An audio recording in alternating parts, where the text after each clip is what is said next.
do you get a lot of like foot fetish people on your that subscribe to you? Well, that's the thing. Fuck yeah. It started off. Answer it correctly. Fuck yeah. So we do, but so what had happened was, and we're rolling, right? We're good. Okay. Yeah, so what had happened? I'm gonna give you permission too, by the way, to do your thing too. Okay, do this. All right. Hey.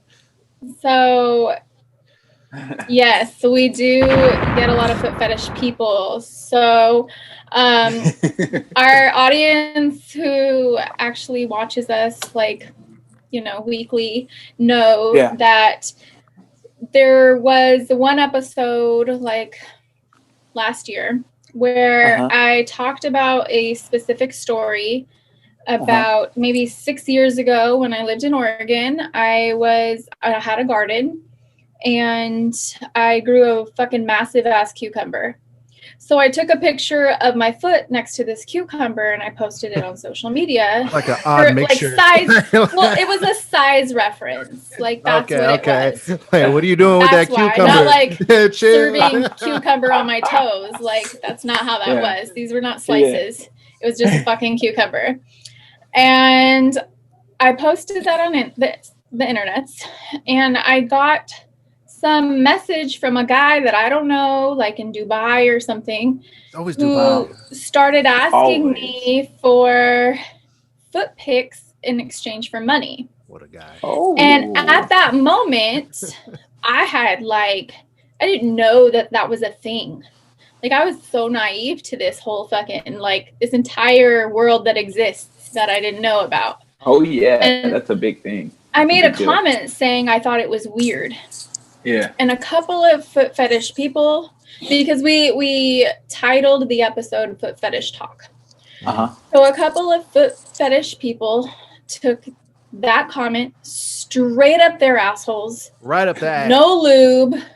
Just fucking ran with it and like started accusing me of like basically talking shit about the foot fetish community and like all these things, which wasn't, it was taken completely out of context and like literally started attacking me, not just on our YouTube, but found me on Instagram and just started fucking like flooding me with this guy. It was like one really crazy guy and then another guy that was like backup crazy guy, like his Robin, like. See, little did they know we love them. Damn. Yeah. So then we kind of trolled these couple of guys for the following couple of episodes, like might be a foot fetish pod, just like fucking with them. And then we foot cammed it with both mine and Jimmy's feet, and then they got really pissed because it turns out they don't want to see male feet. And Jimmy, honestly, his feet looked like Neapolitan ice cream. They were like pink on the bottom, white, and then his tan lines. And then, so they were like big pissed. And always getting at my feet. And then we brought the foot cam like a couple months later just to like test the waters and see what was up with that. And it actually like the right people, like it hit with them, and we're like, fuck it. Like, we'll just keep a foot cam on for this community, like. Hey, you know what? I think that was a smart move. You opened up your doors to a whole new demographic. Like, right? That's a whole other, there's like a sub niche within the niche that you guys are attacking. And that's cool. We figured the right people will stay around because of the content of the conversation, as well as the fact that there is a foot cam, but, Yeah, but that's cool. Yeah, and it's been fun so far. So, we're going to keep that going. But more importantly than anything today, we got Mr. Haywood in the building. Hold on, talking about we got to get some claps. How's it going, everyone? Welcome to the Side Friend Slide Thru. We got the everyone here. I appreciate everyone. We got the artist / producer in the building right now, man. It is great to have you here, man. And man, we just love to have fun, man. We've been grinding it out this week, huh, Estela? Like it's like potting after potting after potting after potting. We've been on it this week. Hey, pod's life, though. You know what I mean? It definitely is life. I respect the hustle. I remember when you guys first started. like, I mean, I peeped your channel out. You guys have like a good amount of subscribers now too. Like, you guys like have a really good following, and one thing that I really enjoyed is just how open you guys are about the conversations. So I definitely respect the transparency, and just like that's what a real podcast. That's what a real podcast should consist of. It's just like openness, and I totally agree. Yeah, so I really do respect that and appreciate that. I'm sure you can relate to that as well, though, because when you make music, that's probably how you like to be as well, right? You like to be super open and just let your just be vulnerable and just, you know, let the words flow out and just say whatever is on your mind, right? Absolutely. And I feel like that's something that you learn through the maturity through music too, because, you know, when you first start, I know if like for me, when I first started, I had influences. So those influences, you know, whatever they talked about, I was like, okay, that's what I need to talk about. Right. But you're two different people. And as you grow as an artist and you mature, you realize like, it's not cool to talk about what they're talking about. And I mean, luckily, exactly. You know, luckily though, there's been a lot of good artists that have broken the doors for people like me, because, you know, I couldn't talk about a lot of the stuff that the artists that I grew up listening to talked about until there was people like Kanye West and like J. Cole. People like those guys were the first to be like, hey, I don't have to wear a big ass tall tee. Right. I can wear this pink polo and like rap about how I don't like college. Like, you know what I mean? Nobody was doing that. Hey, dude. But Go ahead. Yeah.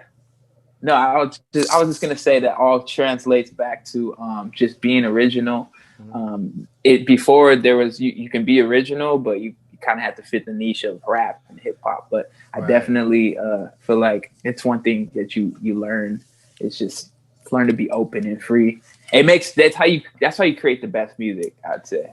I totally agree. Hey, you were talking about the baggy clothes and the big chains and stuff like that. You remember the Laffy Taffy days? Oh my God, yes. What were they called? D4L? Yeah, it was D4L. D4L, right? The lean with it, rock with it. Oh my God. Man, those were the days. So that was a crazy movement, man. Like the South, crazy. The South had it crack. Well, the South still has it cracking right now, musically, but like they've always had some kind of thing going. And yeah, man. But like when you look back at those days and you look at how everybody dressed and whatnot, like it's really fucking laughable, right? What year was that? Like that was like 2003 to like 2007. Like that major era. 2003. Like, okay, the only reason why I know is because I was the baggy clothes thing was like it's been a thing, but I'd say like that whole Snap era, you know what I mean? The whole like Crank That era started like 2003, 2004, because it made its way. It got popular in California on the West Coast. I'd say around 2004, but it was already popping like 2003, 2002. Because I remember teaching all my friends how to crank that Soulja Boy. Hey, and I remember, yes, we used to. I got this crazy story. So, serious. I remember there was this party we were all gonna go to. We're all freshmen, by the way, like just little poo butts. Like we're all football players, and we're just like. And I remember like Crank That Soulja Boy, like that was kind of getting popular. Not a lot of people knew. It was more like D4L, Laffy Taffy. They were like on the radio. So, but I remember I was one of the only people that was hip to the whole South swag. I was dressing in like Bapes. I had like the tall tees. I had the glasses and wrote my name on the glasses. and I remember we were going to this party and I was like, bro, I was like, you guys, we gotta go and we gotta do a dance and we gotta crank that Soulja Boy in front of everybody. You gotta get in line and do it. Wow. And they're like, yo, we don't know how to do it. And I was like, okay, I gotta show you. So we legit went to the middle school across the street where we all went to middle school. Yeah. And I taught them to dance. I gave them clothes to wear. And everybody was wearing my stuff, like my hats and everything. And nobody knew, but I was like, yo, just play it off like it's yours. And so I gave watches and everything. We just went to this party and just like, Crank That Soldier Boy. Sounds like a movie. Dude, you know how like in those movies when the crew comes in and they like all kind of like do like, you know what I mean? That's so funny. Just come marching in and then they like own the joint. Everybody looks at them. They like do their shit. Oh yeah. It was like, definitely you know, when they pull the heart out and they're like, and then put it back in the chest. That's what Haywood was doing out there. Absolutely. On the low. That is fucking funny. Hey, so like that leads me to ask, is Soulja Boy like lightweight the GOAT of the new era? Because if you think about it, I mean, obviously it's kind of like a funny question to ask, but dude, like he really started like all the trends that are going on right now as far as like being the artist that could blow up on social media. He started that. Dancing, making dances and songs, he started that. And there's probably a few other things that he started, but like when you come to think of it, like he really doesn't get the respect that he probably deserves. I mean, maybe for this era, but he didn't start that whole dances and music thing. Like, there was, you know, the Humpty. That's true.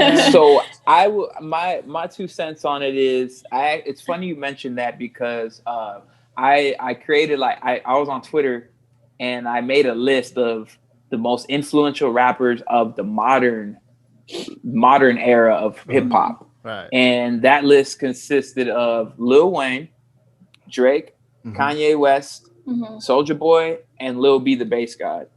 So I think Soulja Boy, he wasn't the originator of the whole bringing dance to rap, because that kind of was birthed into rap, but he was the first internet artist who was like, I'm going to create this song on Fruity Loops and record with shitty quality, and I'm going to post it. And I remember finding him. I remember finding him on MySpace like a little bit before Crank That Soulja Boy went viral. And I was like, yo, I DM'd him and I was like, yo, like I want to make music with you. And literally a month later, he gets signed and everything just goes crazy. And I was just like, damn. He got signed. Like I should have hit him up like a month earlier. Yeah, like I had just found him. But I'd say he birthed that whole like sound, like the whole SoundCloud rappers wouldn't exist without him. So the Lil Uzis, like Playboy Cardis, they wouldn't exist without him. He definitely is the GOAT of that for sure. But like I said, he wouldn't be able to do what he can do without people like Kanye though, because Kanye is one of the people who's like, all right, fuck talking about gangster rap shit. I'm gonna talk about what I want to talk about. So they all kind of helped each other. And then Lil Wayne was the first one to do tattoos all over his face and look crazy. So a mixture of all those artists created the Lil Uzi Verts and all the like Lil Peeps and all that. So yeah, and then Lil B the Bass guy, of course. All the Lils. Like I have so many like things firing off in my head right now because like there's so many things like we could talk about when we talk about all these subjects. Absolutely. Do you feel like with all of these new artists and these new trends these days, do you feel like it inspires your music like in any kind of way, or do you still try to just stick to your own lane and stick to your own kind of sound? Honestly, no. I feel like I'm smack dab in the middle of all of it. And I feel like I've been, lucky enough to be birthed at a time where I'm like right in between, where music kind of changed to what it is now and where it was at. Yeah. So I feel like I was a student of the game back then, so I need to continue to adapt, because if I develop the mindset of like, man, fuck what these young guys are talking about, like fuck what these like teenage rappers are talking about, it's like, no, they can teach me something. Like, so I tried to listen to the new stuff. Like, I don't listen to a whole lot of stuff at all. But I'd say I definitely listen to the newer trend stuff and try to adapt and use kind of like how I've developed myself as an artist to like, I don't like run to that style and say, okay, this is what I'm going to do. But I definitely take pieces and I bring it to my style and kind of like to keep myself going. Cause you know what I mean? Finding your sound is one of the hardest things you can do as an artist. And sometimes it takes years. So I definitely feel like I listen to a lot of the stuff nowadays and adapt. And that's what people like Drake is really good at. Drake's never really copied a sound. He's made a sound his own. So I like if I hear something from a new rapper, I'm like, oh, that's tight. Like I'll definitely, it's a technique. It's like seeing a technique. Like if you see a basketball player and you like the way that like I don't know, there's a jump shot, something he does with his jump shot. You're like, oh, he kind of has a high arc. Right. You know, I'm going to apply that technique. I'll say I'm watching Steph Curry. I'm going to apply a higher arc because it's going to give me a better chance to, you know, get in a swish or whatever. So I use that same type of terminology, kind of like, okay, I'm using technique right here. Like that's a technique that Lil Uzi Vert uses, and it sonically sounds good. Yeah, I'm gonna use it. You know what I mean? Because it sounds cool. Same with production, like making beats, because you know I make beats and I'm engineering too, so I have to listen to music, not just. You gotta have a special ear to do all of that. Yeah, it's a lot. It's a lot. Like sometimes I think like, man, I really wish I wasn't good at all of them, because then I could focus on one. But it's a gift and a curse, right? Does that make it take a lot of time? Like, does that make, like, because of that, does that make you producing something like take like a really timely process? Yes and no. I'd say it's timely because I'm doing it by myself, but it's quick because I can get an idea done really quickly. So like I'm like, if I have an idea and I'm inspired at night, it's not going to take me any time to go literally like, it'd be tight. I don't have to go search on YouTube, Drake type beat, or, you know, something type beat. I can literally just get inspiration, make the beat, record the vocals, and then now I don't have to send it off to an engineer and be like, oh, I hope it sounds good. It's like, no, I'm going to make it sound good myself. Like, you're going to take care of that yourself. Yeah. But it's a curse in a way, in a sense, like where, you know, sometimes I'll have music where I don't have any other filters. Like I just release everything on my own. You know, luckily, you know, that's where it's timely, because I'm listening to it so many times myself that I'm just like, I don't know if I like this anymore, or do I like, I don't know. So that's where the timely process comes in. But you know, it is quick to get ideas down for sure. And I bet you a lot of other artists probably come to you for mixing and engineering and things like that too. And absolutely. For production. Yeah, absolutely. So that probably also takes away. I mean, it's a good thing because like people are coming to you, but it probably also kind of like takes some time away from your own project. Right. Absolutely. I mean, that it paid my bills for a long time. Like that's awesome. Like I made it a business for a while. That's how I was able to quit my job, was mixing for other artists. It was good. But since COVID, Hey, hold on, fuck that. Because, you know, man, we got, you know, like anytime people do things that they love to like take them out of like their 9 to 5, you know what I mean? You gotta, that's celebrate. That's the dopest shit. Absolutely. Happen, you know? Absolutely. What it did was it taught me that I could use the things that I've practiced over the years and I could monetize it. So, but at the same time, but at the same time though, that's not something that it's not like something I want to do my whole life. Like, for instance, this past year since COVID hit, when I moved back to California because I was in Oregon,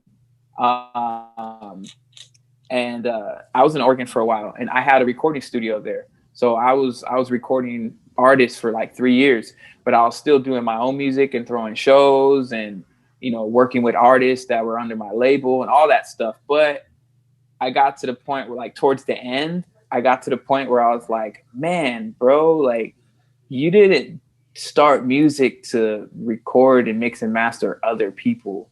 You know what I mean? Like, and it became like, I'm literally it's like, this is work now. Like I have to go work. Like lost, like how fun, like the hobby part of it. That will fuck it up for sure. Yeah. That's what happened with me and hair.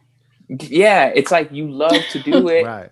And then, but the talent that I was working with out there was like few and far between. Like some people were good, but sometimes I'm just mixing songs. And when you mix a song, you got to listen to it hundreds of times. So I'm just literally like mixing music. I'm like, this is so ass. Like, I don't want to do this. Like, this is bad. I want to work with the people that I want to work with. Tell it like it is. Straight up. Like, but you know, but I can't sit there and be like, bro, I don't like this. You shouldn't be doing this. Because now it's a job for me. But so what I've been focusing on this last year, since I moved back to California, I didn't open up a new studio right away because because the whole COVID shit hit literally 2 months after I moved back. Right. And then, so I was just been doing remote work. Like people send me stuff, I mix it, send it back. Yeah. But it allowed me to sit back and realize like, hey, like that's not something you want to do and be in. It's a business that you want to work on, not in. So it allowed me to switch my perspective to be like, okay, you need to have more of a boss mentality next time you do it. You need to teach. Because I was like, before I left Oregon, I had like 2 or 3 people who wanted to intern for me. And that's when I was going to start to boss up. Right. But then a lot of shit happened. And shout out to some of those guys. Some of those guys, they actually opened up, one of them actually opened up his own studio. So good for them. But shout out to anyways, shout out to that. So hell yeah. He loves his sound effects, by the way. No, I love it. So I it allowed me to kind of step back. And so next time I do open up another studio space, I'm not sitting there mixing all day. Like I can literally just use the recording studio for what I want to do and just run a recording studio. Because I love the aspect of just being in a creative space all day. And I want that to be a place where I could call home and I can bring in income from at the same time without overworking myself. So if I have employees who I can delegate work to, then that makes it a lot easier. And I can still work on my own music. It allows me to free up time and give other people time to nurture their creativity. So COVID has been a blessing and a curse. So, cause like I said, I'm in California, but I haven't opened up a studio, and it's just giving me more time to save and just network. But yeah, but that's the thing. That's the double-edged sword about, doing something you love. You have to find the balance. You have to find the, how can you do this? And because it got to the point where like, okay, I'm getting paid from doing this now. Yeah, cool. Like, but how do you still get paid from it, but not have to be doing it all the time? And it's more for you. Like, right. Yeah. So that's, that's what I've been kind of just configuring recently. And, yeah, that's more where I'm at right now. Do you enjoy writing for artists, like when they come record with you, like to kind of help them with like some hooks and maybe even some bars or whatnot, or coaching them through the verse? Yeah, I mean, well, that's a lot of the reason why a lot of the big reason why I had the clientele I had is because of my ability to do that. Because especially out in Oregon, there's not a lot of engineers who also are artists. So I had that. Slim Pickens up in there, up in Oregon. Huh? Oh yeah, Slim Pickens. Sure. Don't be hating on Eugene, Oregon. I mean, damn. Just a bunch of ducks out there. On Eugene. It's just a lot. It's just a lot less people. That's what it is. The sample size is like way smaller. Yeah. But people really enjoyed that I was able to coach them through it and help them kind of find their sound, because like I'm literally giving them the advice that I had to learn over years of recording my own music. So they're getting it straight from the source. They're not hearing from an engineer who went to school and got his degree and just knows what decibels your voice is supposed to be at. Like, no, like I'm telling you like it is, like, hey bro, or hey girl, like this right here doesn't sound the way it should be. Try opening up your vocal cords more. Try to enunciate with more of your gut. Like, giving them actual advice, because I like that you do that, because there's a lot of people out there that are like fucking haters that don't want to help people, that like, I figured it out by myself. You need to figure it out by yourself.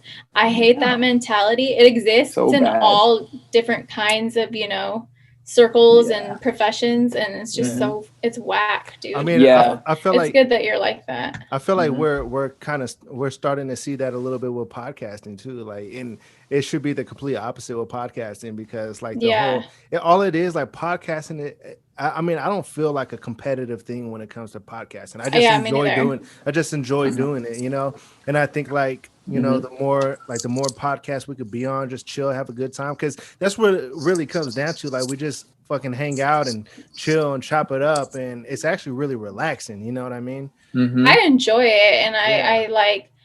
And people who I know, I mean, you guys know this about me. Like, if anybody I know is doing anything, I'm posting it, like, on my fucking page. Like, I do. I always do.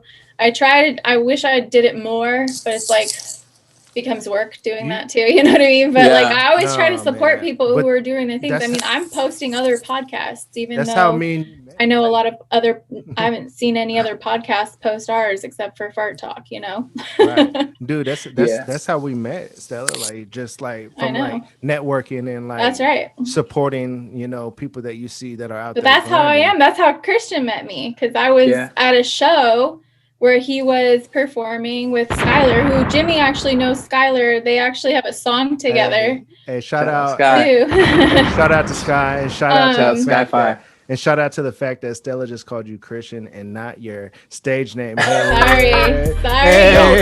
That's fine. Throwing out government names over here. No, but that's how we met, because I was supporting. Like, that's who I am. Like, I don't care if I know you even slightly, I'm gonna support you. That's just how that goes. And I mean, not for anything in return, except for the fact that it's a fucking good thing to do. Like, it helps people.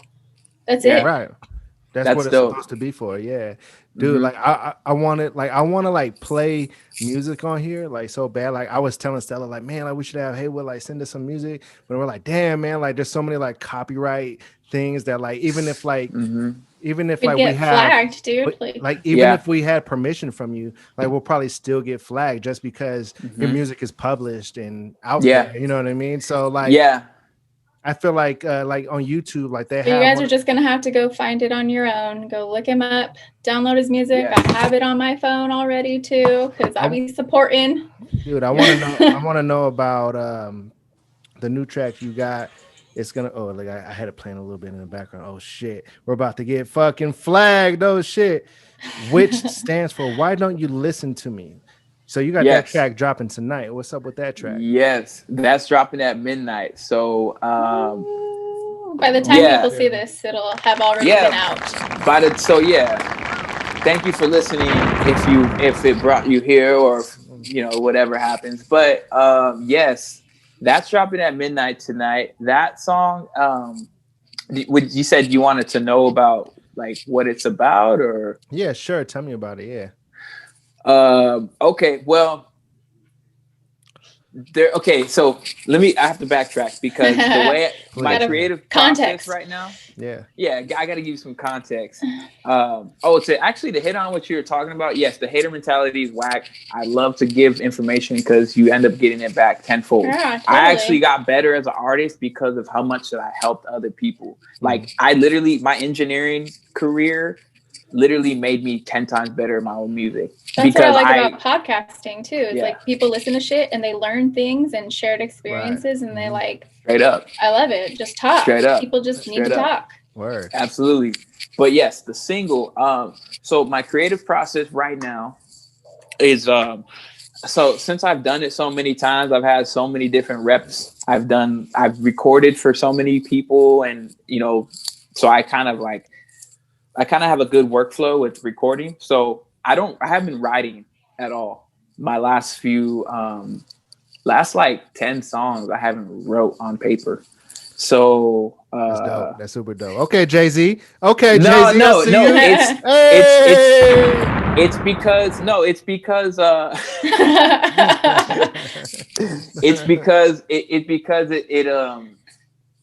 that's just one step. Actually, I learned it from Lil Wayne. Lil Wayne was like, you can't read and rap at the same time. And I was like, wow.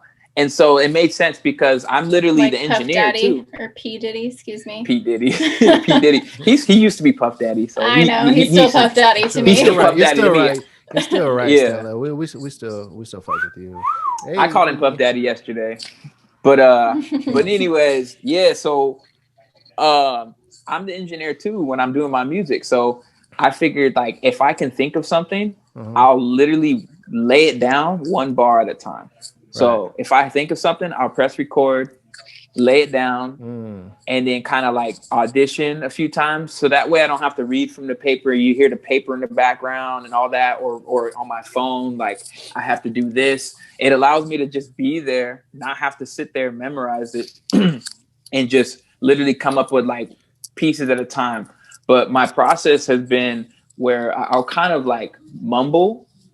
I'll play the beat, record, mumble kind of everything, you know, and then fill in pieces when I'm like, oh, that mumble sounded tight as fuck. Like, okay, I'm going to use that energy from that mumble and put words into it. And so I'll just kind of I'll make templates out of the mumbles. It's kind of weird, but that's my process now. So that song didn't necessarily have like a pure direction, but your subconscious is kind of crazy because when I listened to it afterwards, I was like, okay, that's kind of scary because I think it was kind of speaking about just past relationships and just kind of like shit that I felt about my past relationship. Man, that's because the best kind of music, man. Yeah, man. That's the most powerful shit. That's therapy too. Like it really is. And for other people who listen to it and who can relate to it, they're like, damn, dude, you got me through this. I felt like this. Yeah. Yeah. I feel like, honestly, like everybody who's ever had their heart broken, that shit sucks, right? But I have. It sucks. But I had never really had it happen to me because I've only been in like one real relationship. So when it happened, I was like, I experienced the same shit, bro. It's like I don't want to say it. It's humbling as fuck. Super humbling. Like it's so humbling, and you're like, God damn, like this can happen to me, like me, like what? I break the hearts. I don't get heartbroken. Like what the fuck? And I don't need to do it, but it, it's just what had happened up until this point, and you're like, I'm gonna sit down real quick. Yeah.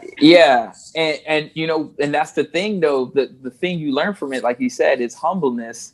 And but it made me realize, because I didn't really have a specific, I couldn't talk about it before, but it unlocked a whole new chapter. It gave me so much to talk about.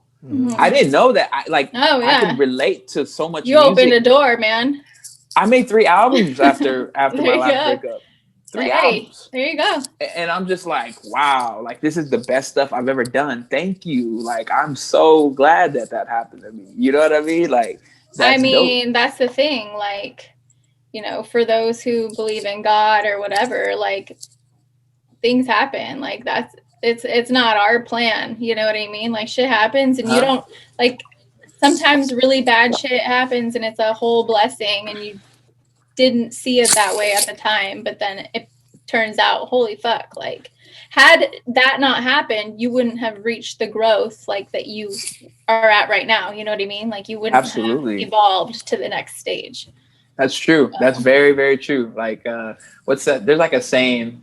I don't remember the saying, but basically you do have to lose some things sometimes to grow. Like for sure. Like trees, like sometimes I forget what you gotta do. You gotta cut some of the loose ends off, or like trimming your dead ends off. Yeah. You know what I mean? To get better growth. Like it's just like that's a natural thing in life. And sometimes those things aren't dead ends. They're dead relationships. But they're so hard to let go. It's like hard at the time, but you just gotta do it. Yeah.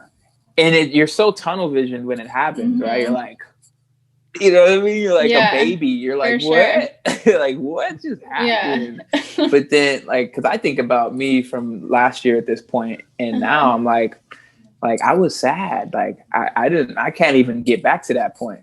So that's why, like, I tried to create as much as I could during that point.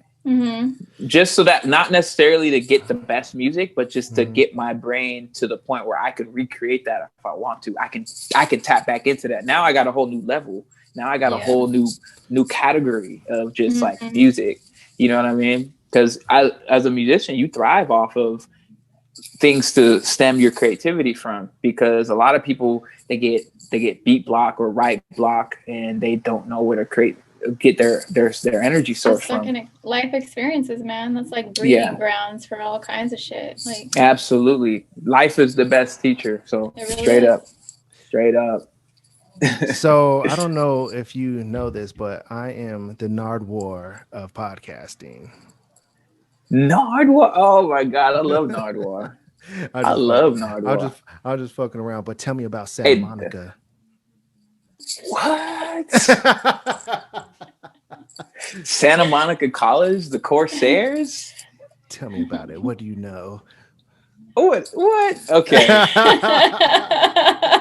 Man, okay, that's a whole chapter of life right there. That was Santa Monica was like some of the best times of my life. I'm not even gonna lie to you. Like, I think the best is yet to come, but up until like I had a lot of fun out there. So Santa Monica, I went never to been there. college.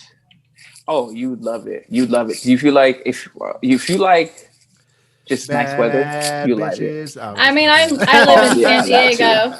I live in San Diego, but I've never been to Santa Monica. Like, Okay, so it's the climate's kind of pretty similar to San Diego. It's just a beach. It's a beach town. You know what I mean? It's definitely a beach. It's not like it's not a town, but it's a beach city for sure. mhm. But yeah, Santa Monica was. I went there for college for 2 years. It was a community college, and I played football, and I did track there. And I lived like, yeah, track's fun. Track's like the best. College track's the best because you just meet hella people. But yeah, that's where that was my stomping grounds for a while. That's when I really started to find myself as an artist. Like, because obviously it was right after high school. High school, I was just doing it because I knew how to do. I was the guy who knew how to make beats and rap. But then when I got to Santa Monica, I was like, I got a whole new friend group. I'm like brand new. I'm the kid from a different part. I'm not from LA, so I was like the new guy. They called me Clovis because my high school was called Clovis West. So they were just like for the first year at least. And I was like, hell no, like stop calling me that. Like, nah, I don't even live in Clovis. I'm from Fresno. But anyways, they were but yeah, so yeah, that it was a good experience for me to just kind of like rub shoulders with people who I'd never met and just like be Haywood. You know what I mean? I'm like, hey, like I do music. Right. You know what I mean? Fun fact, now that you mentioned Santa Monica, you got to know about my old rap name. Let's fucking know it. Let's get it. Okay. See knowledge. Whoa! See knowledge. Had See no period idea. knowledge. See knowledge in the building, baby. See knowledge. And Santa Monica is what made me change it to Haywood because everybody called me Haywood at practice. You know what I mean? Because it was my last name. Makes sense. And everyone called me Haywood, you know, in high school. So I was like, I'm just going to go by my name because I remember telling one of my teammates, I was like, hey, bro, I was like, I make music. He's like, oh, word. I know No ID. And I'm like, bro, plug me up. I'm like, yo, that's the dude who mentored Kanye. I was like, bro, you got to get me. You got to plug me up with him. And he was like, or somebody else overheard another, he was like a D lineman. He's like, so you rap about books? He's like, you rap about books? I was like, you're like, okay, I'll change it.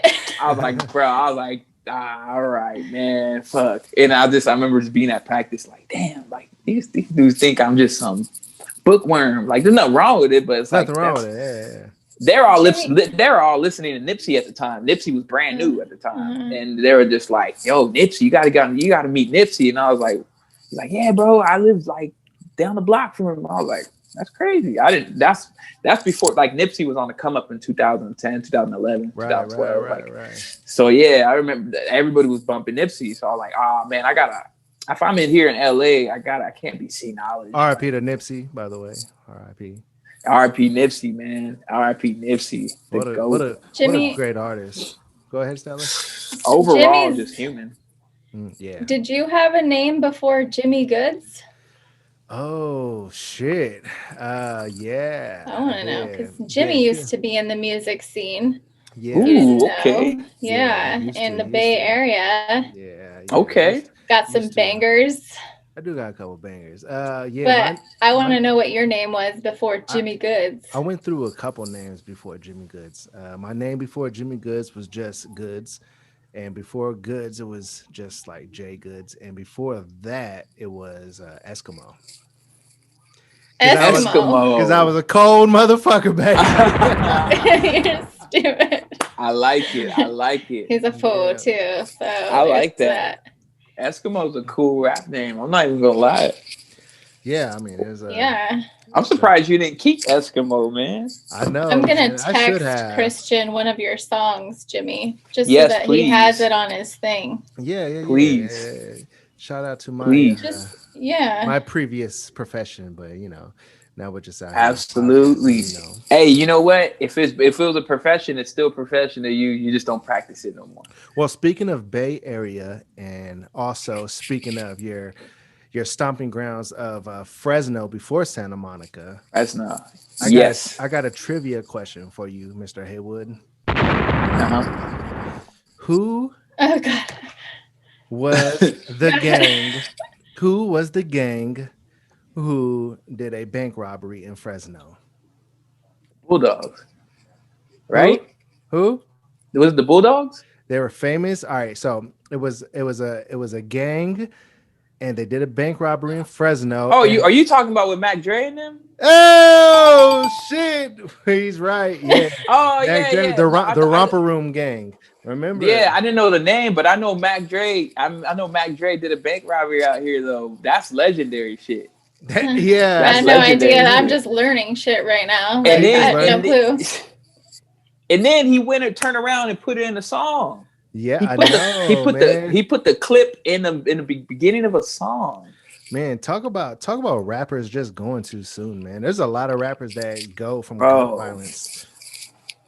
Yeah, it's crazy. I think, I just thought about that recently because we actually have in Fresno. There's this I took a picture next to it. I stay repping this guy. Who's that? Oh, Tupac. Hell yeah! Shout out to Pac. Is that Pop Smoke?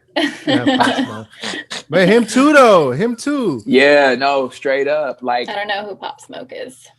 Well, are you serious? I'm serious. You know, Haywood, man. Well, okay. Here's the thing. This is what you guys got to know about me. There are songs that I know the lyrics to. I could sing you the fucking song, right? Don't ask me what it's called. Don't ask me who it is. Because I don't know. That's too much information for me. I don't retain overload. Yeah, it is system Brain overload. And people you've heard this. No, I'm I don't know. I've never heard that name or that song. And then they play it. I'm all, oh yeah, I know this one. This one. Yeah. And then I start singing it. And I'm oh wow, I really know this song. I didn't even know what it's fucking called. That's crazy. Haywood, you have no idea how excited I get when I could talk to somebody about music. Yeah. Because he hates that I know nothing. She doesn't know much about music. I know more. I just it's all good though. It's all good. Well, here's the thing. Like I said, I know the songs once I hear them, but if you're gonna be name dropping and shit, I'm right. I don't know. So you don't know. Yeah, I feel you. It's too much for me. She listens to a degree. What? Oh yeah, I would say to a degree. I'm the same. I might not know a name of a song, but I'm very much an audio person. If I hear something once, it's in my head. Right. I'm not good with names either, but I definitely could hear that's as a kid, I figured that out about myself though. It's I can hear something. That's why I started making beats, is because I would hear samples from oldie songs that were in rap songs. And I used to be Mom, isn't that, I'd get confused. I was I'm the same way. Maybe I should make some beats. You probably could. If you, honestly, that's no. I'm the same way. I'm wait. This sounds like an oldie. You know what I mean? How all these music these days pulls something from somewhere, and I'm wait, that kind of has a really familiar melody or whatever. You know, I don't know the jargon, the music jargon, but I'm hey, I've heard this, but I haven't heard this. Right. But there's a familiarity. Hey, well, you should write some bars for Estela and make a Side Friend Chronicles jingle and have a rap. Yo, hey, I'm down. I can write you lyrics. I don't have the voice for music. That's what you think, though. You I never really know, don't. Man. You don't know until you try. You mean you guys hear my voice? Look at Blueface. Do you know who Blueface is? Tatiana. You know you've heard that song, Estela. Bust down, Tatiana. Yeah, bust I down. have heard that song. Okay, the guy Blueface. He can't stay on beat to save his life. Right? Yeah, I mean, I don't think I would have an issue staying on beat. The issue is that my voice isn't the kind of voice you want to hear in a song. Like, I'm more like 1-900, like sex hotline voice. You ever heard of Krayshawn? Krayshawn, she had a song. It's like one big room full of bad bitches. You remember that song? Like maybe I could do some like ratchet music. That's what I'm saying. Like I could do that. Maybe she was like a chick who doesn't necessarily have like a rap chick's voice. But like, fuck it. She had.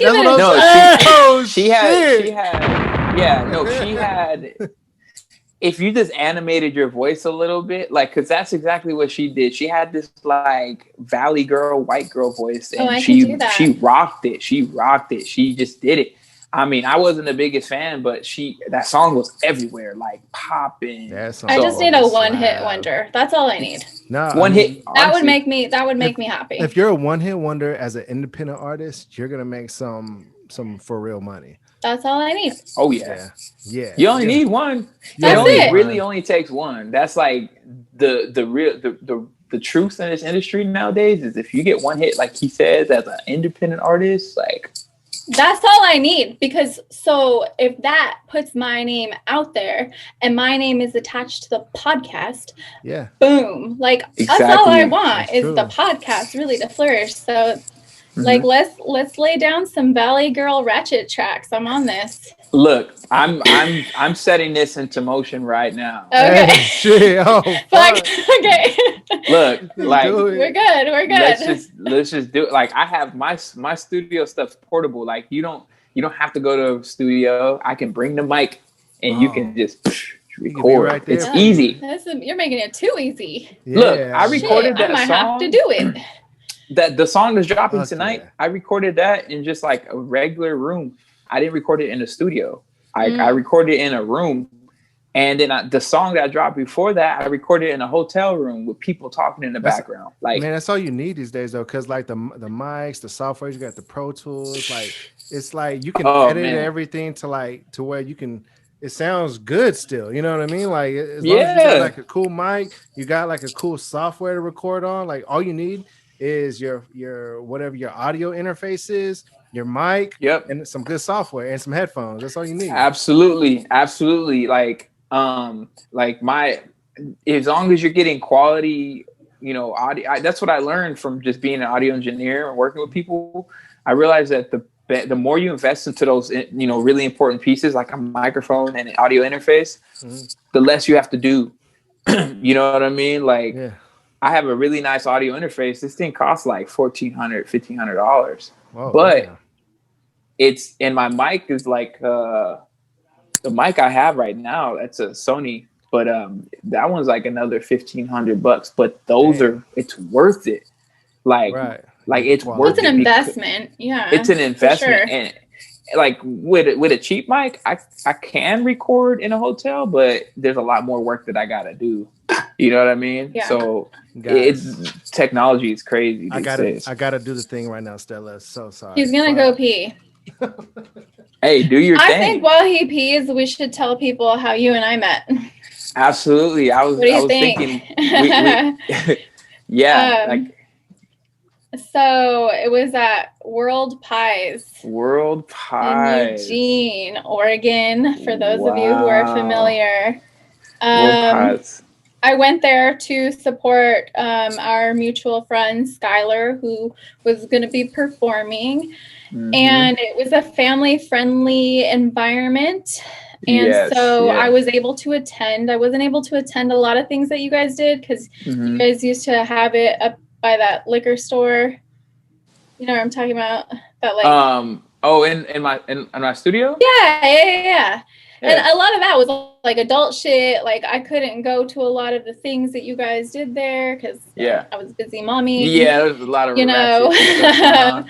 And so I went to the pizza place because I could feed my kids and they could hang out. And they had already done a song with Skylar. My kids were on his Nickelodeon like rendition of Stickily or whatever. Oh yeah. Yeah, my kids were like the kid voice on that. That's dope. That's dope. Funny, huh? Yeah. And so I went there, and my son loves to dance. He's such a ham. You know what I think his inspiration was, which is fucking hilarious. He's probably gonna kill me when he's older and he hears that I'm like outing him like this. We had like watched like Step Up maybe when he was like younger. So he always like was trying to dance like Channing Tatum, like everywhere, like breakdancing and shit. Oh my god. And yeah, like that's where we met you, and he was that was. We were epic. Performing Elmo. Yes, right. I remember that specific moment because he literally stole the stage. He stole the stage. He stole the crowd of girls. All the girls. Everybody's Snapchat stories. Everyone. You stopped kind of rapping, and you were kind of like, "Hey, like I jumped off stage. Like, yeah." I literally jumped. I put the Elmo song on, and his eyes lit up. I remember jumping off stage when he started breakdancing, and I was like, okay. I jumped off stage, and I literally just like started hyping him up. Yeah. And everybody was like in a circle around him. Yeah. Talking about how him and I met, and my son was dancing at his show. I fucking love it, and I love that your son was dancing at the show. But I need Haywood to do one thing for me right now. What's that? I need you to finish this bar for me. She's getting money by the pound now. She used to run around the street with her halo. With a halo. That was one of my favorite songs from you, by the way. Yeah, for a lot of people like that. I think you performed it that night that we met with my son. Yes, that was the era of Halo for sure. Yes, and so I think it was kind of after. I don't know if it was before Elmo or after Elmo. No, I made that song right after Elmo because quick story. The mic that I had at that time was actually, because we talked about mics earlier, was a $3,500 mic. So I was like, I only had it for a little while though, because we were shooting commercials for Chaotica Eyeball at the time. And so they sent us that mic. They sent it to the studio and just to put it as a product placement and put the Chaotica ball on. So the CEO sent it, he let me basically have it for like 2-3 months. So I was like, yo, I gotta record crank out the music. So I did Halo with that mic, and then I did Elmo. But Elmo, it was basically all freestyle because I was like, I gotta get something done. But that to this day, Halo's like a really popular song, but Elmo's my most streamed song on any platform. Saw that. I think when I first started seeing you on, like when I learned about your SoundCloud after we met that day when my son stole his show, and I heard Halo that same night. I was like, yo, like what the fuck? Like let me check it out. And and I'd see Elmo like popping like on your shit. I don't even promote that. Even song. On YouTube. On YouTube, anytime I upload that song anywhere, people listen to it. Yeah. Honestly. I mean, my son was feeling the spirit. Like he was breakdancing. I think he did like the worm or something. He did the worm. He did the little he like posed. He like handstand dancing. He was spinning on the ground and everything. Yeah. My son was fucking Ninja Turtle breakdancing at his show. Like. That's what year was that? That was 2017. Fuck, dude. So he was like 7 or 8. 6 or 7. He was like 6 or 7. Because I remember, I think I asked him how old he was. He couldn't have been older than 8. No, yeah, he was like 7 or 8 maybe. Because and yeah, he had no fucking shame. He wasn't shy at all. And I think it even like when the girls started, like my son loves women. He's always loved women.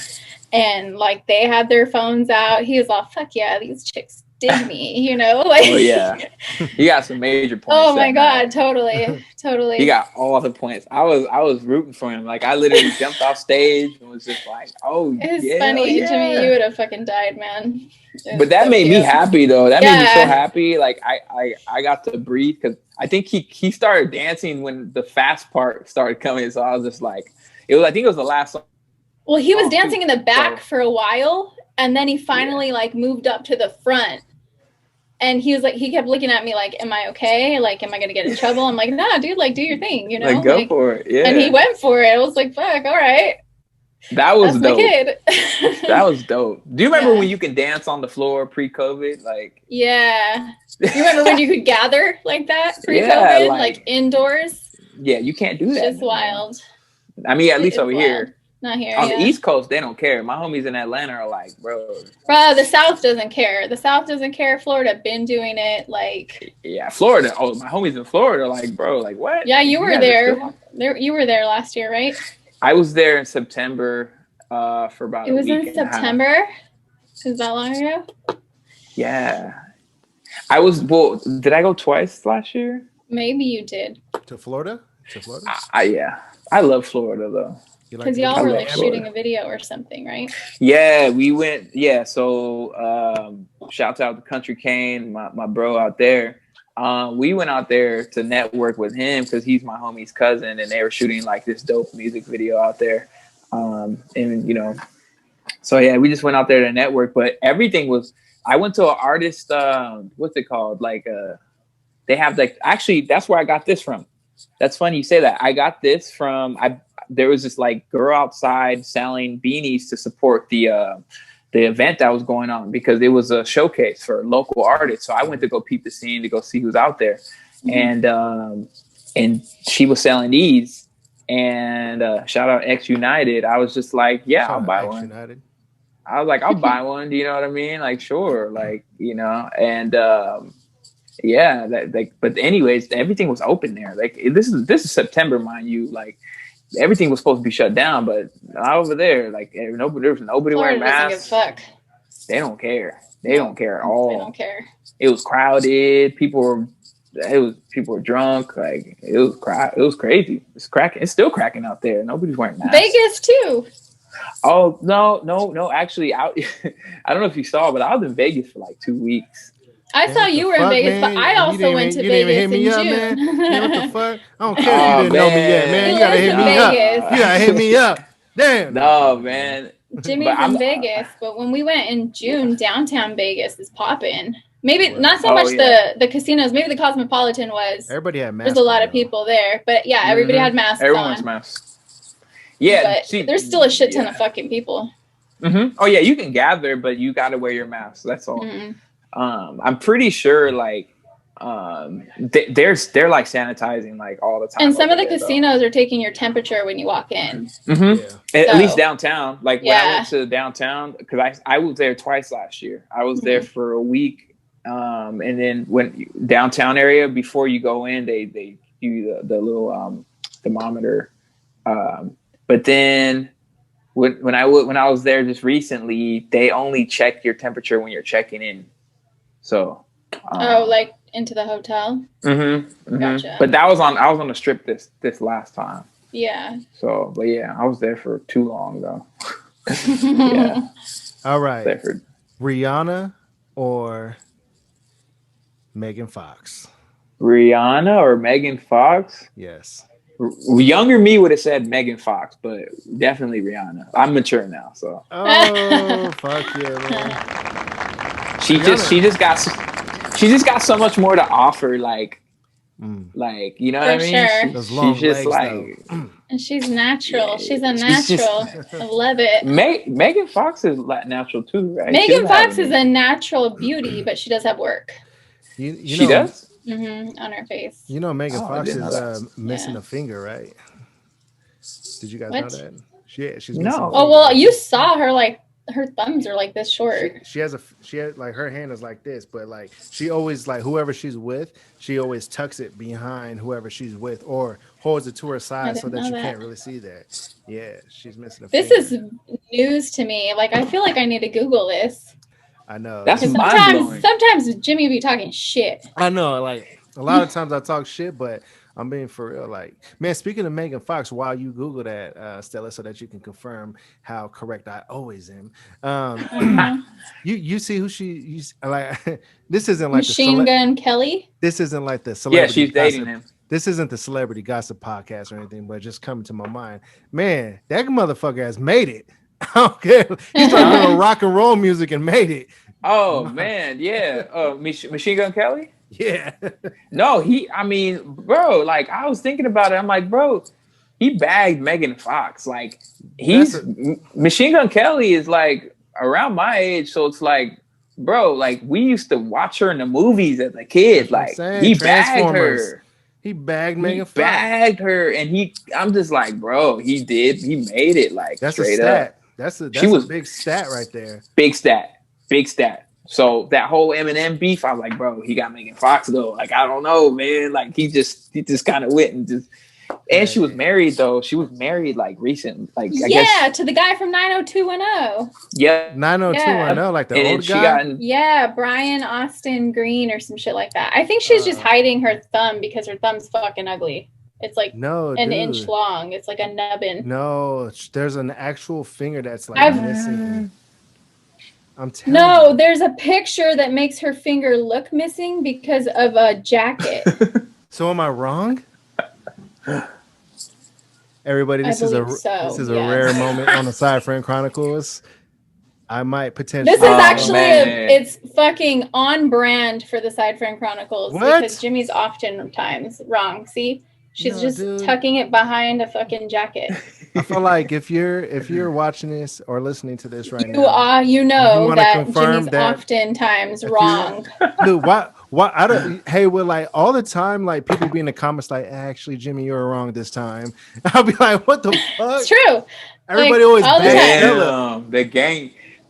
It's because I'm not wrong. Like, what the fuck? Like, I don't just talk willy-nilly out my ass. Like I don't. You know, like there's like a real like Estela hive forming right now, and I don't even have a hive. There's a Estela hive.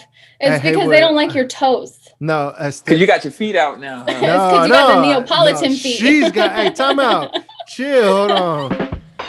Hey, listen, Haywood, like something that we've realized is like, so we look at the analytics of our show, right? And we can see like the percentage of like gender or whatever of people who watch us is like 98% men. Actually, it's 96 now. We have 4%. Oh, 96 now. Hey, ladies are showing up finally. Late to the party, because fashionably late. You know what I'm saying? Yeah. It's okay. How do you think you can counterbalance that? Like, what do you think you have to do? I think I got to get a 6-pack. Yeah. Oh yeah. It ain't I don't know. It ain't gonna work doing this though. It ain't gonna work doing this. I feel like I hold it down for women, and I'm always speaking like on behalf of women and defending us and all those things. So I don't think it's a lack of effort on my part. I think Jimmy just really needs to step it up with the 6-pack. Whoa. Stella with the bars tonight. Roasting your boy. Man, damn. People enjoy it. I gotta give the people what they like. I'm used to getting roasted by now. Like I'm surprised my wife hasn't ran in the room yet and smacked me in the head for something that I've said. But it's been or a drive-by pop and titty. Oh yeah, Haywood, on our what episode was that? That was on the episode that's dropping tomorrow with Whitney 100. No, we talked about it on that episode. She did that to you on Tuesday's episode on Cunning Linguists. On Cunning Linguists. So like 50 minutes into the show, Haywood, my wife walks in the room and pops a titty out, and like I'm in like mid conversation, and I look to my right, and she's just got a titty hanging out. And I'm like, oh shit. That is something I would do.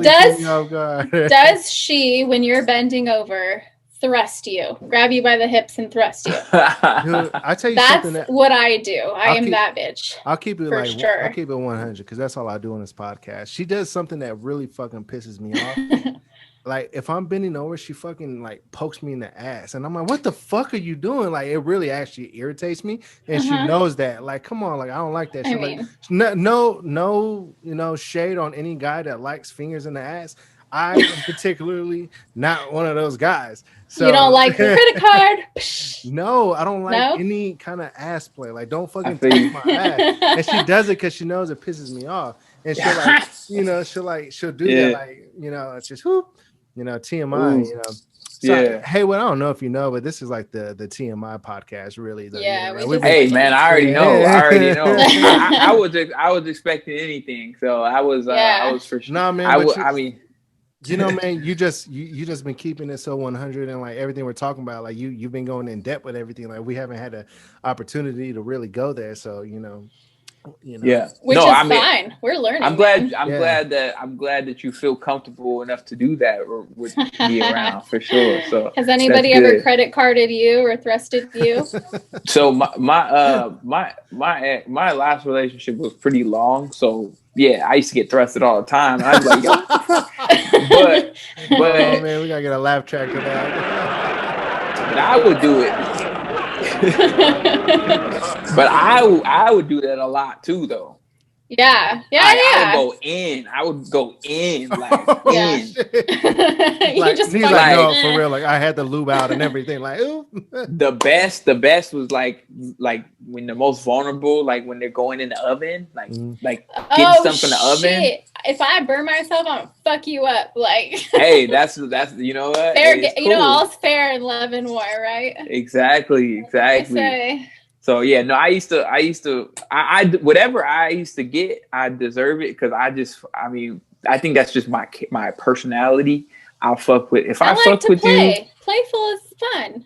It's like exactly. It's like that's but true. I'm like Jimmy too though. I don't like the booty shit. You don't like the booty stuff.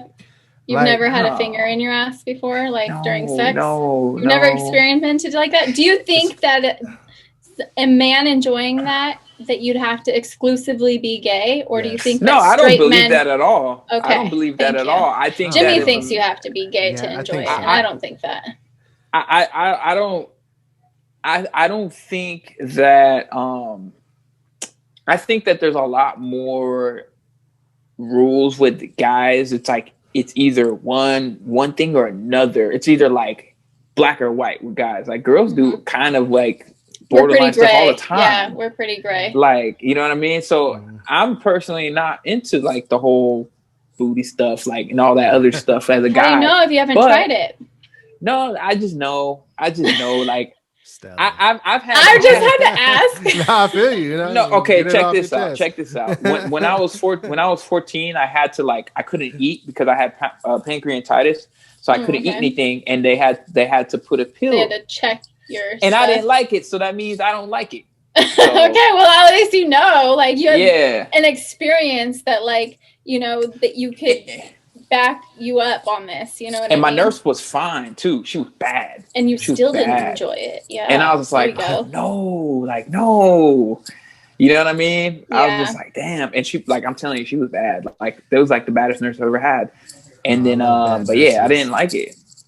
Yeah, it was cool. I was trying to be all cool and I was like, oh, you coming to do that? Like, you're like, fuck, can't I get somebody ugly? Like you seen the worst angle. You seen the worst angle of me. She saw everything. She knows everything. She knows the backside of me. Yeah. Like, come on, man. Hey, She's like eye to eye with you. Hey, I'm super glad though, that this podcast has I'm super Somebody glad called me. Oh yeah, it's all good. Yeah, tell them. Hey, I'm busy. I'm on the line with Side Friend Chronicles. The best podcast. Yeah, in the world, baby. Number one. Manifesting. Yes, sir. Yes, indeed. Yes, ma'am. I'm super glad though, that we got to talk about all the things that we did so far on the podcast today, because usually our opening question is like, so do you like to eat ass? Yeah. All right. So there's a meme floating around right now, Haywood. And the meme, I mean, it might have been floating around for longer than just right now. But so the meme says, if her nails cost $70, give her $1,500. Do you agree with that sentiment? If her nails cost $70, like a month? Or just $70 to get her done. Give her $1,500. Go ahead and give her $1,500. Yeah. I see how it makes sense from the women's perspective because, like, I don't. And I'm a woman. That's a shit ton of fucking money. No, but that doesn't make any sense. Like I can see how somebody would be like, "Oh yeah, give me money." Like everybody wants money, but no, it doesn't make any like logical like sense. But like I can see like how like a girl might think it's a funny joke. Like, hey, my nails cost a lot, but my hair costs a lot too. It's a whole package. Yeah, right. I get where that comes from, but it doesn't make any sense. Like, no, you know what I mean? This is free. Oh, see, you're one of the lucky ones because a lot of women have to do like the whole extension thing. Yeah, I got really lucky. I got way too much hair. I can donate it. You got that good hair. Yeah, my hair is very thick. I don't know if it's like the Native American in me or what, but it's definitely I think it's the native genes for sure. Hey, I think it's native. We're going to do a live podcast next year. That's what we're putting out there. And Stella's going to let me shave her head and put a pie in her face. Yo. No, here's the thing. This is the bullshit that he plays too much. He plays too much. He's pitching this idea of a live, like, audience fucking podcast for my birthday next year. Should do it. Because I just had a birthday and I told him it wasn't like, you know, something I'm going to write home about, you know, it's not great. Yeah. It's COVID. It was fucking raining. It was all kinds of shit. And he's like, oh, that's too bad. We should do something really cool for your birthday. Let's do a live audience podcast, which I'm super down with. Like, I think that would be super fun. He's all, I don't sound like that, by the way. I don't sound like that, by the way. That's you guys noticed we're gonna do this. Like, I don't sound like that. Was terrible. Shit, like. You notice how when women impersonate men, we all do a voice. That's the man voice, okay? So he's like, whatever. So we're gonna do this, and I don't sound like that, but go ahead. We're going to put a cake in your face. And I was like, first of all, no, I'm not that kind of Mexican. You're not putting fucking cake in my face, especially if we're doing a live audience show where I'm probably going to have my makeup done, right? Don't fucking put cake in my face. That's like fighting. That's like you're asking for it. Dude, like we're gonna fight. I'm just saying, if the crowd was into it and they were saying, they would rather the cake be on my toes. Let's keep it 1,000. You should definitely do that. Yeah, cake, like that's what they would be into. Yeah, me having cake on my toes, and they'd probably be like, "Let me lick it off. Get your rocks off, pal." Like, there you go. I bet you get all kinds of new viewers from that. Special guest pass. Special guest pass, 1,500. Oh yeah, like a VIP pass. You get to lick the cake off of your feet. Hey, I like it. I like it. That feels a lot like prostitution to me. Well, I mean, like somebody licking my toes. I've never had my toes licked. Have you licked anybody's toes? For me? Yeah. No. No, you haven't? What about you, Jimmy? Have you licked toes? Yeah. Erica, my wife, I've told you this story before, but I'll say it again for podcasting purposes. But one day, so I don't believe I have a foot fetish, but for my wife, I kind of do. Like one day we were having sex and like her feet like kind of crossed my face, and like I don't know why, like I enjoyed like the smell of it, and like I started like kind of kissing on her feet and whatnot, and I might have licked a little bit, and then she was like, what? She was like, she was like not like super into it. She was like taken back by it. Yeah, like, a little bit. Yeah, she was a little tickled. I was like, different. I don't know, and I was like, I don't know. Like I was also super drunk, and I was just like, I don't know. It's like turning me on, and I'm sure she, enjoyed the results of me being turned on a little extra more. I don't know, like when you've been married, like, cause I've been married for like 7 years now. So like different things, like kind of like, spice it up. You feel me? So I think it was just one of those moments, and it spiced it up for me. And I think she enjoyed the results of me being more, spiced up, Yeah. No, that makes perfect sense, man. That makes perfect sense. Well, I asked because I get asked a lot, just like because of the foot cam. Like people message me all the time, like on Instagram, like, how, like, do you love your feet being worshipped? And I was like, I don't even know what that means. And then it turns out they're like, it's all kinds of shit. They're like, loving your foot and licking your foot and massaging your foot and making out with your foot and like all these things that I didn't even know existed because I've never been with somebody who's got a foot fetish or even remotely interested in doing something like that. And so I really don't know. But the thought of a stranger licking my toes is a little, I mean, it'd be weird enough for me just because it's out of the ordinary, not because I think foot fetishes are weird. Don't take that out of context, whoever's watching. But it would be different enough already as it is if someone that I was like doing these things with randomly did that to me. That would take me like off guard. I'd be like, whoa, like where's this coming from, you know? So to have somebody do that I don't know, like, and not in that context, like that would be weird. That would be weird. I feel it. Do you have the foot cam on right now? Hell no. Oh, I got slipper socks on right now. Actually, we're gonna actually video shop it right by your face. Actually, throughout the whole podcast. This right here. Yeah. So. Hey, Mr. Haywood, man, how could people find you?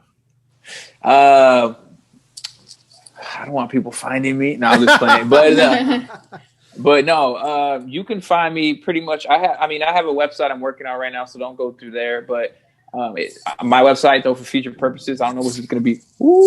I don't know what's going to be posted, but my website's iamhaywood.com. I'm on I Am Haywood on pretty much every platform. So Twitter, I Am Haywood. Instagram, I Am Haywood.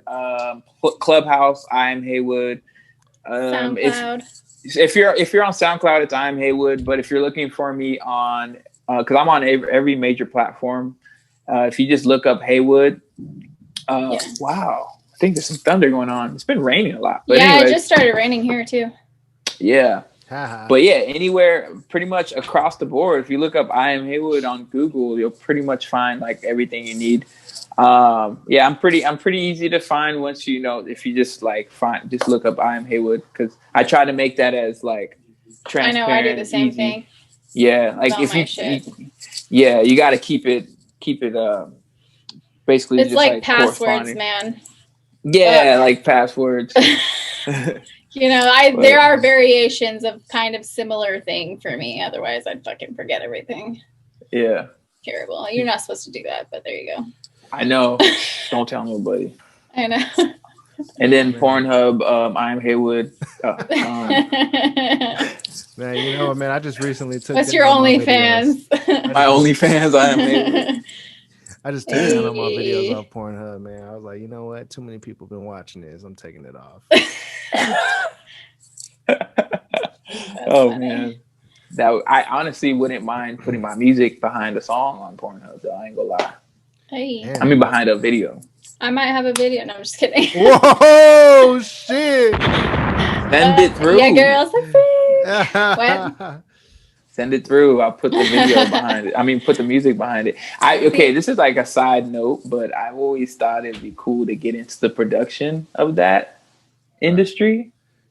Because I have some cool ideas. I have too many identifying tattoos. See, yeah, I only have 2 tattoos, so like I'd be okay. I have like one ginormous tattoo that you just like can't hide that shit. Yeah, it's huge. It's literally most of my body. Hey, some people are making a killing on Pornhub and websites like that. Well, especially OnlyFans. Like, there's some chicks. Like, oh yeah, yeah, that's the one. I'm sleeping on myself with that one. Yeah, you could be. A lot of people that most people that I know that do that are making good money. Like even like we were just on the phone casually yesterday. Like me and my homie and his girl was like, "Oh yeah, I make like 7 or 8K a month off of it." And I was like, "Shut the fuck up! Oh my god, I need to do this. I just need to throw all my like."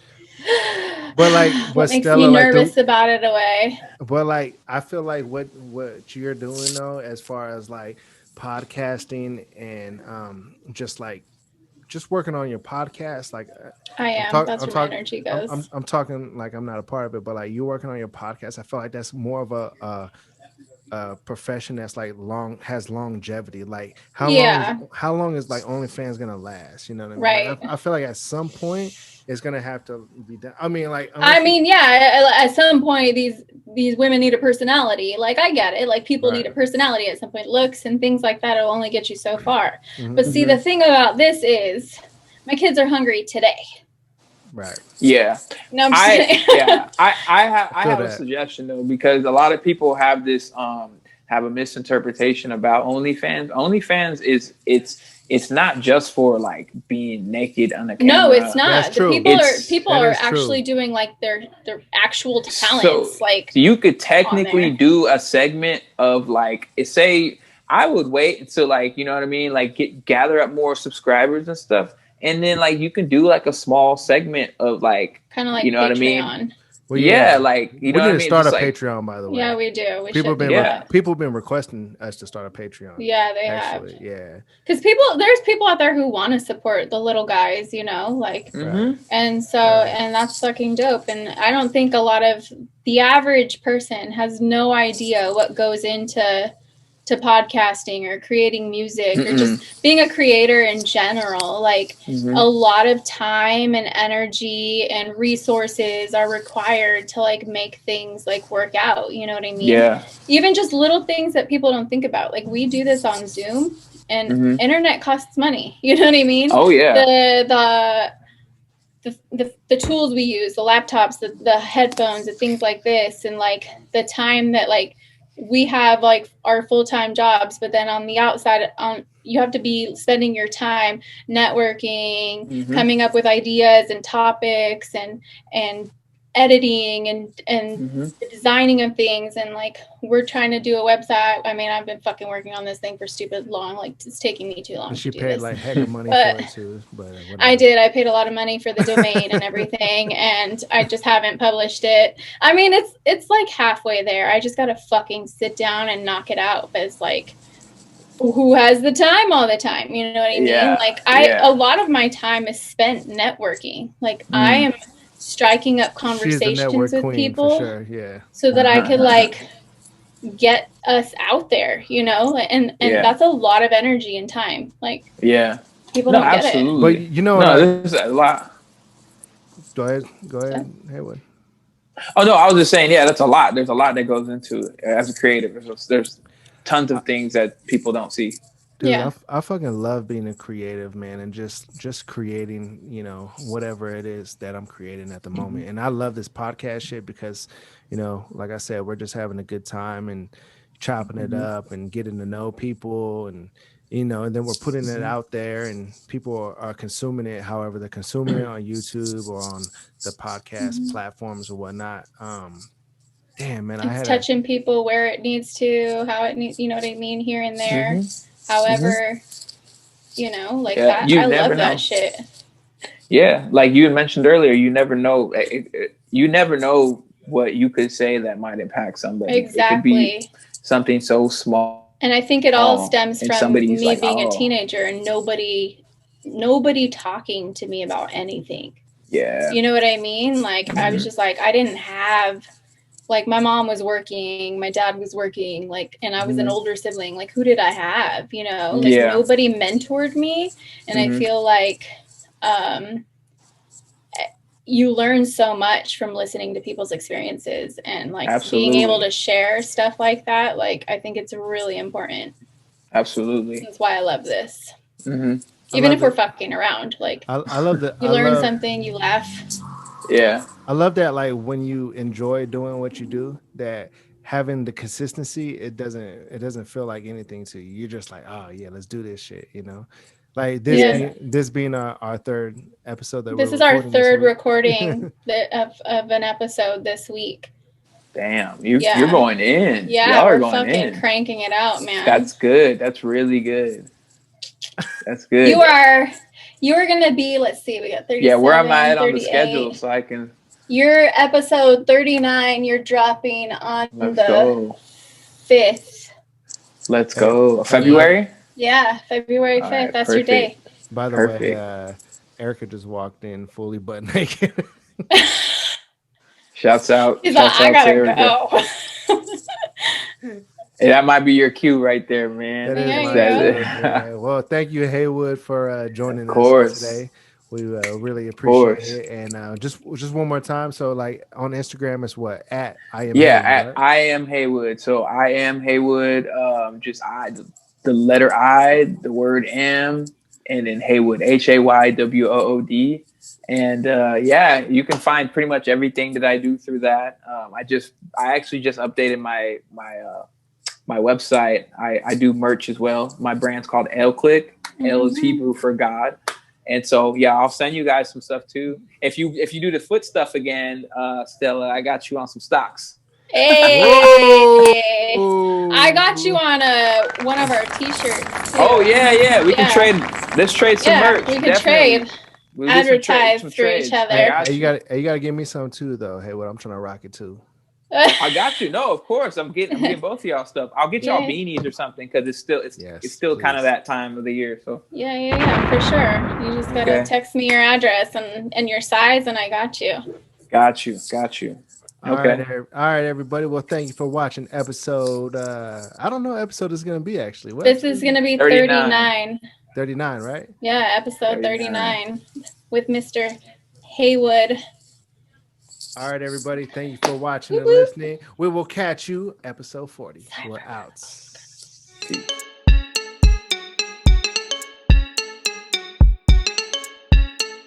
Side Friend Slide